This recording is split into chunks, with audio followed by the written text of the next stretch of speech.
With the Stanley Cup Finals even at 2-2, who now has the edge for Game 5 and maybe in the series? We talk about that right now on Locked On NHL Game Night. When that final horn sounds, you know it's time for Locked On NHL Game Night. All the post-game reactions to every game across the league, every single night, with insights only the hosts at Locked On can provide. Prepare to experience game day reactions like never before. Only on Locked On NHL Game Night. Your team every day. Hey, hockey fans, welcome to Locked On NHL Game Night, part of the Locked On Podcast Network, your teams every day. Thanks for making Locked On NHL Game Night your place to get a recap of the night in the NHL. We are available 7 days a week, wherever you get your podcasts and on YouTube. I'm Eddie Garcia, an LA Kings fan on the West Coast. He is Shukri Wrights, a Boston Bruins fan on the East Coast. Together, we're here to discuss all the goals saved, big moments, and stories from the night in the NHL. Of course, it was an off day in between games 4 and 5 of the Stanley Cup Final, as the teams are also traveling or have already traveled back north of the border to Edmonton as the series shifts away from South Florida. Games 3 and 4, interesting that there's only 1 day in between because it is a travel day. Interesting, but that's the case. Okay, fine by me. Let's get back to hockey. But Shu, we've had 4 games so far. 3 of them have been great. And okay, there was one that was not so great, but overall, when you look at 4 games through this Stanley Cup Final, it's been a fantastic series. The NHL has got to be thrilled with what they have delivered so far as the Oilers and the Panthers. Oh, without a question. And I think it's going to reflect mightily in the ratings in terms of viewership once the numbers officially come out. And through the first 4 games, this has been the highest level of hockey theater that you could possibly have fathomed when the Stanley Cup Finals began. And now with the series returning back to Edmonton for game number 5 tomorrow night, Saturday night, I think that we're now about to see some of the greatest hockey theatrics you could possibly imagine now that we're down to the best of 3. So, Eddie, I'm ready. I'm locked and loaded, ready to enjoy what is left of this NHL season. We know we have 2 games left of this NHL season, potentially 3, and it's going to be a lot of fun to watch. And obviously the 2 things I think that stand out for me from this first 4 games, obviously number 1, the overtimes. You know, you had 4-3 Oilers win in overtime in game 1, Panthers 5-4 double overtime game 2, and then 5-4 in overtime Oilers win game 4. Just 4 other Stanley Cup Finals have had 3 of the first 4 games go to overtime, and 3 of them involved our favorite teams. In 2013, Blackhawks Bruins had 3 overtime games in the first 4. The 1993 Canadiens Kings final, games 2, 3, and 4 were all decided in overtime. Yeah, the 1951 Maple Leafs Canadiens series, they had 4 games. The first 4 games all went overtime. And then Bruins Canadiens in 1946 had 3 games. 3 of the first 4 games all go overtime as well. So that's obviously, anytime you can get a game of these importance ending with 1 shot, that's pretty exciting. But also high scoring as well. We saw 7 goals combined in game 1, 9 in game 2, 7 more in game 3, and 9 in game 4. So these are not just competitive games that go beyond regulation, but there's lots of goals being scored. And, you know, most of us love high scoring games. Most of us love offense. We've seen it so far in the Stanley Cup Finals. I mean, you haven't been disappointed if you're talking about wanting to see goals. I want to see offense. I want to see offense. Well, you've gotten it in spades. In fact, I would even go as far as to say is that you have gotten a whole entree of goals. You want a goal? You got a goal. You want a goal? You got a goal. You want seconds? Oh, we got more seconds for you. Yeah, you want thirds? We got more thirds for you. Oh, you want overtime dessert? Oh, no worries. Step right up. We got overtime dessert hockey for you. Goals. And with that being said, there has been 58 minutes and some change in the overtimes that have been played in this series so far, which is insane. It is amazing, but it is insane. I saw the stat earlier today, Eddie, and I was just saying to myself, that is obviously the equivalent of almost an entire regulation game by itself. And you talked about how like between the goals and the offense that has been provided during in this series, I think that for me, the thing that I'm most pleased about is the fact that you're getting goals from places that you'd expect and places that you wouldn't have necessarily expected as well. And I think that one of the beautiful aspects of the Stanley Cup Final is that it tends to unearth heroes from places that you least expected, whether if it's a fourth liner or a third pairing defenseman or a second line centerman or anything like things like that. So when you talk about offense and having seen plenty of it so far through the first 4 games, I think it's a great thing. But I also do think that what you've seen so far is that when the games have been tight and when it's been like, let's say, a 1-goal game or whatnot, you've seen a different brand of hockey being played by both sides. And now, in conclusion, when it's time to ramp it up in terms of the goals needing to be scored, you've seen plenty of that as well. And I think in these last 2, if not 3 games potentially left, you will still see a healthy dosage of that. But now the question becomes, who is going to step up in these final 2, if not 3 games of this Cup Final? And we look at the last game that was played, obviously 5-4 overtime. Oilers win on the road, coming back from down 3-0 to win. And only 7 teams have ever done that in NHL history now after the Oilers did it. And if you look, how did teams recover after that happened or not? So the last time it happened was 2006. The Hurricanes won game 1 of their series, and they went on to win the Stanley Cup. 1992, the Penguins won the first game of their series after being down 3 goals. They went on to win the Stanley Cup. 1987, the Flyers did it. They did not win the Cup. 1944, Canadiens did it. They won the Cup. And then in 1936, the Maple Leafs did it. They did not win the Cup. So a little bit of a mixed bag. 3 teams were able to go on to win. 2 other teams did not. Interesting, though, if you're watching on YouTube, we've got a graphic up. And we talked about this game yesterday, actually. The Montreal Canadiens against the Seattle Metropolitans in 1919. The Canadiens were down 3-0 and came back to win game 5. However, there's no, when you look to see who won the Cup after that, the answer is no one. I had to look it up because I was curious. But in 1919, the Stanley Cup Finals was called off because of an outbreak of influenza. Yeah. And both teams were affected. And the Canadiens actually had one of their players die.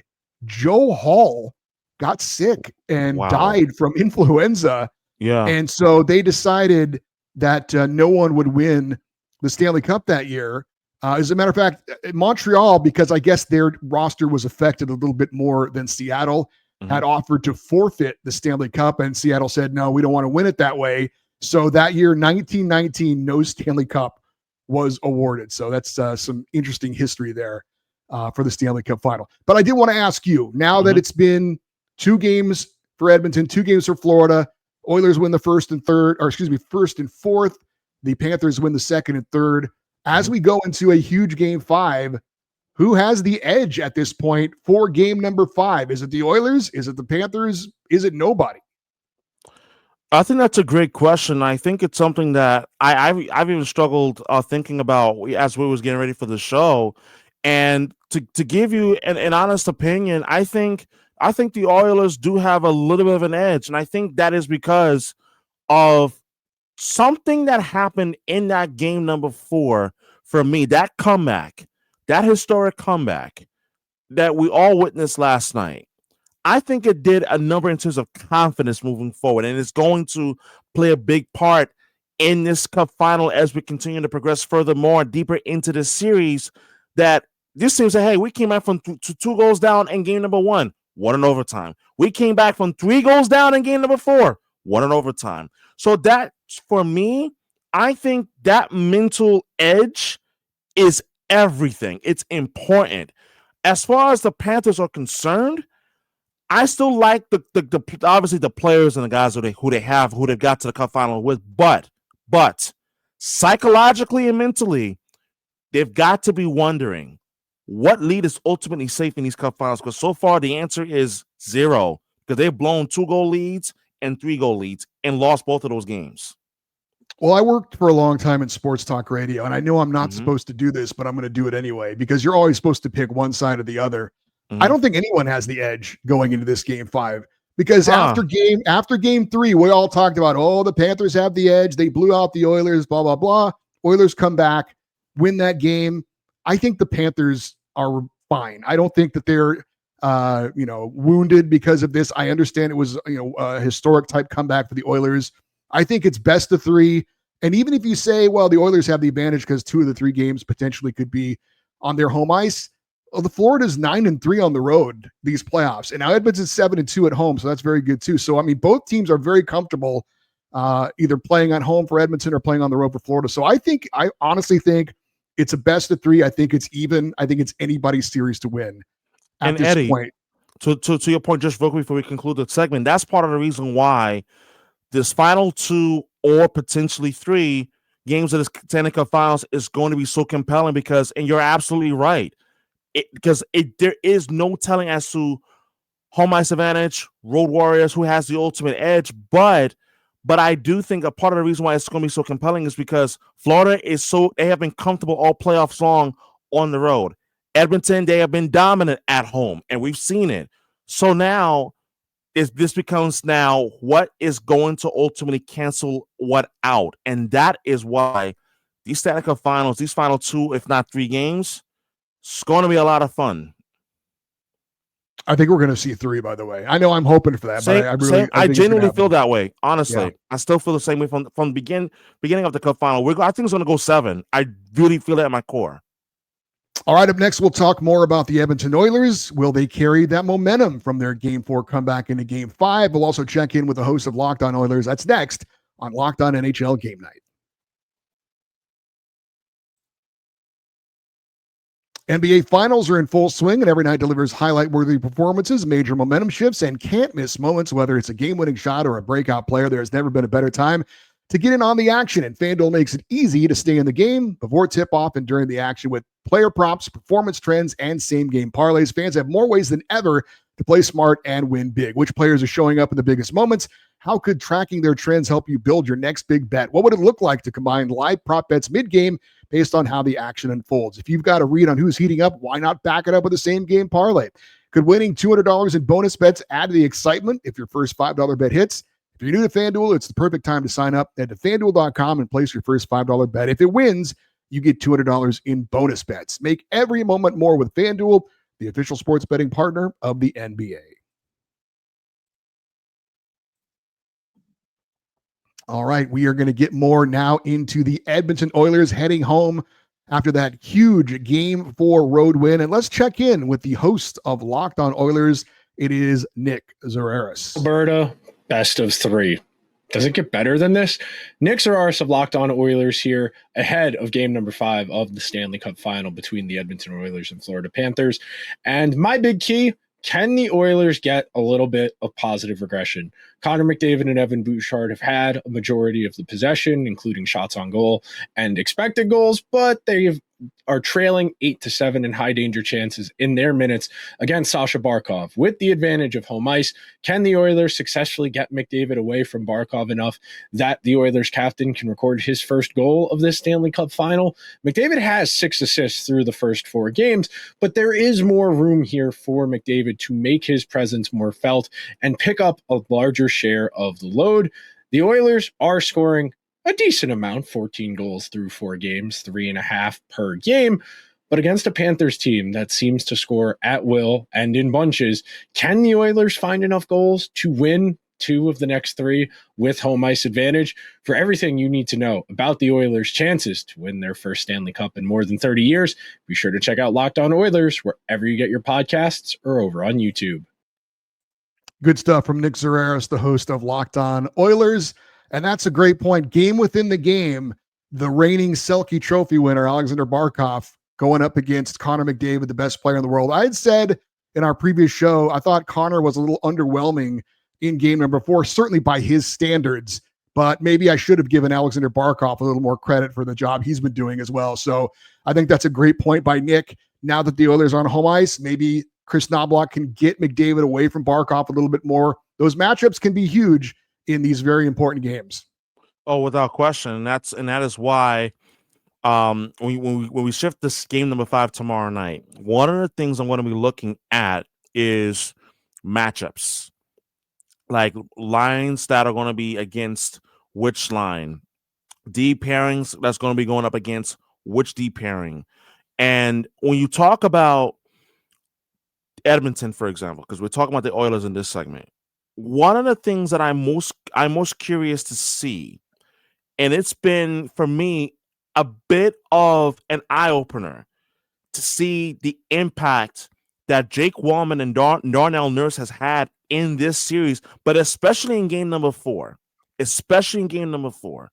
In game number 5, one of the things that I'm most curious to see is how Chris Knoblauch will continue to utilize matchups in his favor in terms of shutting down or at least mitigate as much as possible Florida's offensive chances and firepower. And one of the things that stood out to me in game number 4 was for the Oilers was the fact that when in the midst of the comeback, just the belief that they had. And we talk about Draisaitl, Mr. Overtime, move over Brad Marchand. I know he's the rat king of OT winners and whatnot, but Leon Draisaitl these playoffs has done his best Brad Marchand impersonation, except that I think he's 2 to 5 levels higher than Brad Marchand. That's no slap in the face against him. But the truth is the fact that Draisaitl alone has really stepped up and delivered when it's mattered the most. And as well as, in conclusion, the thing that I'm most excited to see tomorrow night for game number 5, in terms of building off the comeback, is I like to see the Edmonton Oilers start on time. That crowd in Edmonton is going to be jumping because of how this team came back in game number 4. So I expect that crowd at Rogers Place in Edmonton to be absolutely electric and bonkers tomorrow night for game number 5. They asked Chris Knoblauch, the head coach of the Oilers, who would be the starting goalie in game number 5, and he did not give an answer. He would not name a starting goalie for game 5. I think we can figure it out, though, Chris. I don't know that this is much of a secret. If it's not Calvin Pickard, I will be completely floored. He came in relief, obviously. Yeah, 22 of 23 shots he made the saves on. He's 7-0 this postseason. The only reason he lost his starting job was because he got hurt in the conference semifinals against Vegas. He's starting game 5. There's I don't know. I know coaches can be funny like this, not wanting to reveal any secrets, but I think we all know exactly who is starting. If it's Stuart Skinner, there's going to be some major questions to be asked afterwards. And rightfully so. Like, I think at this point, if it's not Calvin Pickard, and I even mentioned on Twitter earlier today that Calvin Pickard's got to be the starter in game number 5. It's not a conversation. That's a non-starter.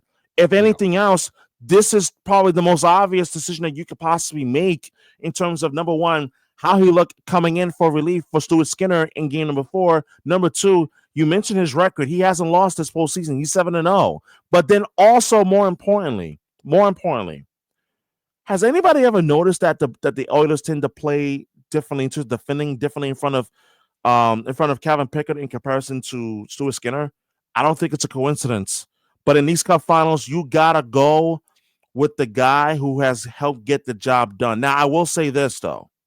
I will say this in conclusion, that Calvin Pickard, yes, he came in relief in game number 3, and albeit in a Florida blowout and whatnot, but at least he was able to do the best he could in terms of at least mitigating the rough waters, if you will.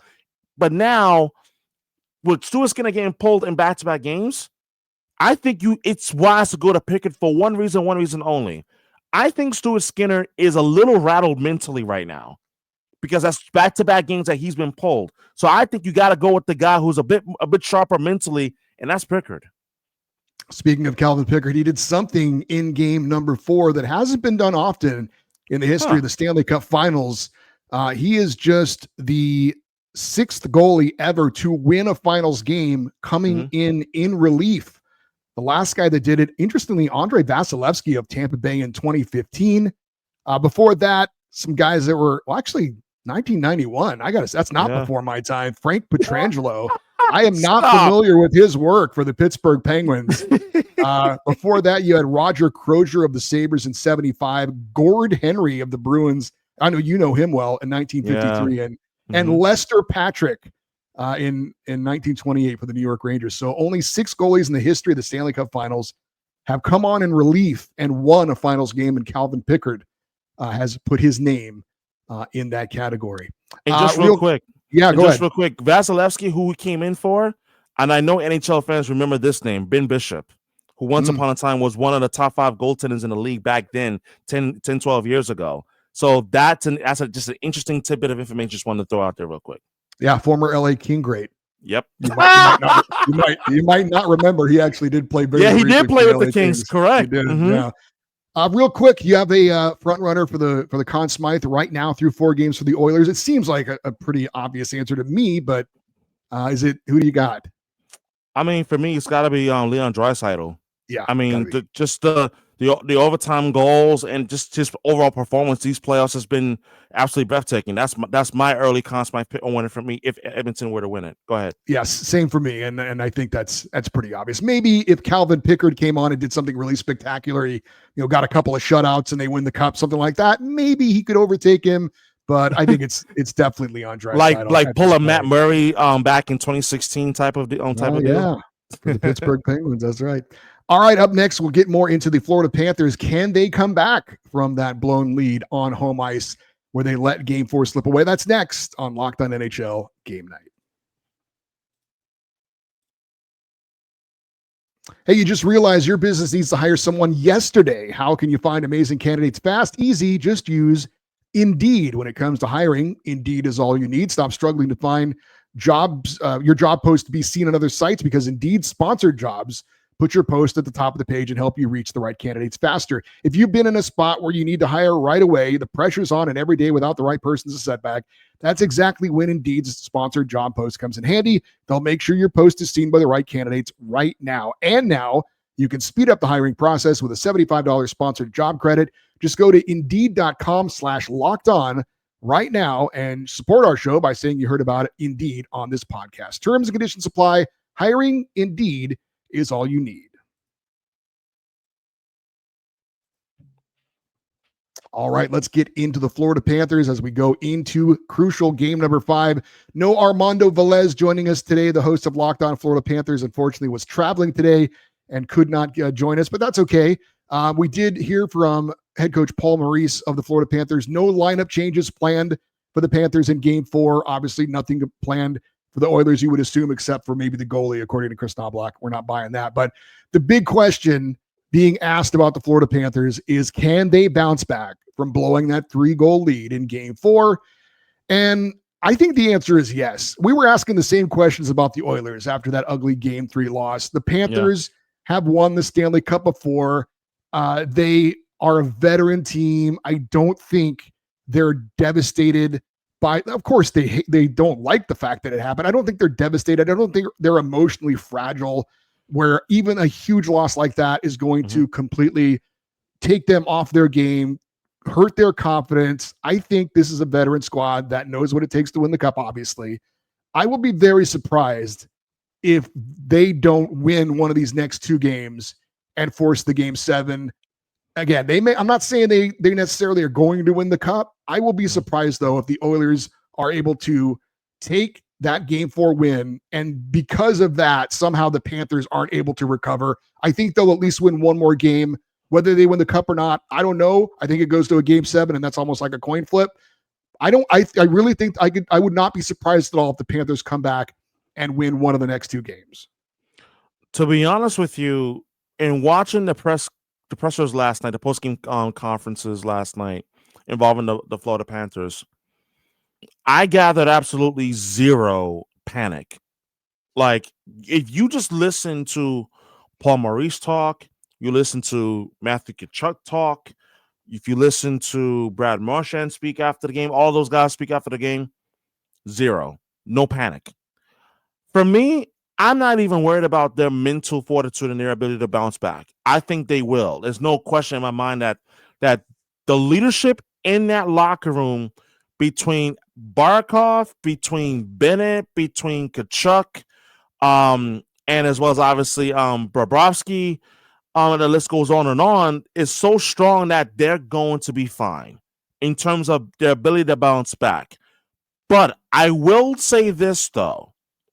I think it's going to be interesting to see how they respond in game number 5 in Edmonton, because remember, it's been twice now that Florida had leads in game 1 and 2. Obviously, Florida winning in overtime in game number 2 thanks to Brad Marchand. But they've had leads in both game number 1 and 2 in Edmonton, and we know how it ended. So with that being said, for me, I just wonder in terms of what is going to be the game plan, but not as far as whether they're going to be able to bounce back. I have the utmost confidence that they're going to be able to bounce back, but how are they going to attack game 5 differently in comparison to game number 1 and game number 2? Because I do think that between seeing what Stretch was able to do in game 4, and as well as seeing what Mattias Ekholm has done in terms of his impact in this series, I think it's going to absolutely be important to see how the Panthers be able to ultimately strategize against that. Well, you mentioned a couple of Oilers defensemen. For me, I need to see more from the Panthers D, because they didn't have a point in game number 4, which is something very rare for them.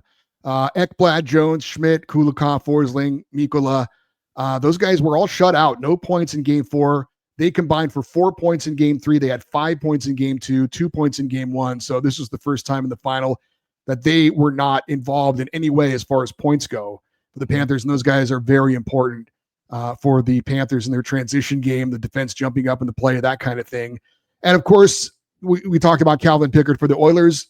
I still believe in Bob for the Panthers. I know that there have been a lot of goals scored, but his save percentage actually is still good. It's at .912. He stopped 146 of 160 shots so far through the first 4 games. So there have been some goals that have been let in. I don't think that Bob has been certainly terrible at all. I think he's had a lot of really good saves. I still believe in him more than I believe in Calvin Pickard, although Pickard is certainly hot at the moment. He's having his career year for sure, but I think Bob is still good enough to definitely get the job done for the Panthers. Oh, there's no question. I mean, you look at what Sergei Bobrovsky has accomplished thus far. I mean, I don't think there should be any sort of doubt in terms of his ability to be able to bounce back and to win at least two more games in these final potentially 3 games left. So I think, if anything, Bobrovsky is the guy that you should have even more confidence in than you do with Calvin Pickard. But it's easy to understand why it actually may be the reverse, where you have a lot more confidence in Calvin Pickard because you've seen what he's been able to do this postseason and not having lost a game. Versus, yes, Bobrovsky, he has won you games, but in these Cup Finals, has he played bad? No. But has he been shaky? Yes. That is a definitive yes for me. So I look at between Bobrovsky and Pickard, if it's in fact Pickard that they're going to be starting in game number 5, my confidence level is still with Bobrovsky, but I'm not doubting what Pickard can do because I think he can absolutely steal you a game, perhaps back home in game 5. I still think the Panthers are the deeper team. Matthew Tkachuk got going in game number 4 with a couple of power play goals. I think the Panthers' power play has been better, which is a little bit surprising than the Oilers, because the Oilers with McDavid and Draisaitl out there for most of the 2 minutes, you would think that would be more dangerous. But so far, the power play percentage has favored the Florida Panthers. And I just think they're a deeper team. I think in a 7-game series that will eventually show out, but we shall see. I mean, the Oilers obviously it's one of the things that they have overcome throughout this whole playoffs run for them, is that they have had guys step up, which you just didn't think was going to be the case. But guys you least expected have found a way. Guys like Corey Perry and others have stepped up, and the depth has been a lot more even than you would have thought. But again, I still think Florida is the deeper team. We'll see if that ends up being an edge for them if this thing goes 7 like you and I think that it will. How about a Conn Smythe Trophy winner for the Florida Panthers if you had to pick right now? If I had to pick right now in terms of Conn Smythe, I would have to go with Matthew Tkachuk for the Panthers. Yes, even I'll put him ahead of Sergei Bobrovsky. How about you? I would definitely go with Sam Bennett with leading the postseason in goals, 14 goals so far. And remember, the Conn Smythe isn't just for the finals; it is for the entire playoffs. It's the playoff That's MVP. fair. So I would have to go with Sam Bennett on that one. All right. Well, we are getting ready to see what Game 5 has in store for us. It's been a great first 4 games, and also looking forward to talking about what happens in Game 5 with you coming up in our next show. I'm Eddie Garcia. He is Shukri Wrights. Thanks for listening and watching Locked On NHL Game Night, part of the Locked On Podcast Network, your teams every day.